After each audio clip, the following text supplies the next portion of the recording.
There once were two beautiful sisters who lived in a dark and ancient forest. They lived deep in the woods in a little cottage made of twigs and leaves. It was so secluded that no human had ever found it, and the sisters preferred it that way. For many years, they lived in peace until one day a terrible monster found their cottage.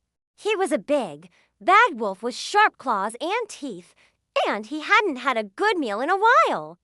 So when he smelled the delicious aroma of the sisters' stew, he couldn't resist.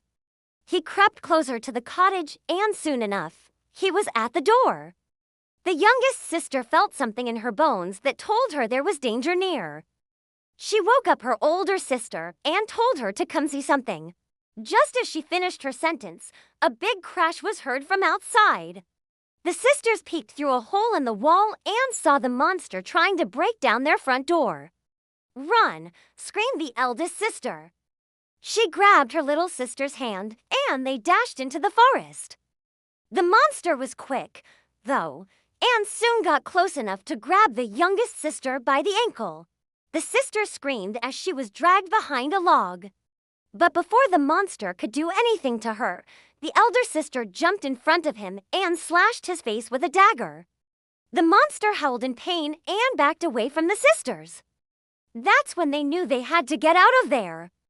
They ran and ran until their lungs burned and their legs felt like they would break. Finally, they found a small cave hidden behind some bushes. They crawled inside and fell asleep. Every morning when the sun rose, the monster would come looking for the sisters. Each time, he got closer than before, but they managed to escape every time. Soon, the game of cat and mouse became tiring for the sisters. And one day they decided to stay put in their hiding spot and lure the monster out. When he finally found them, the sisters ran out of the cave and into the forest. They led him on a merry chase, just as before, until they reached a clearing. There, in the middle of the clearing, was a huge pit. The sisters jumped into it just as the monster got close. Then they pushed over some rocks and dirt, covering the entrance. The monster started to panic, realizing what had happened. He tried to dig his way out, but it was too late.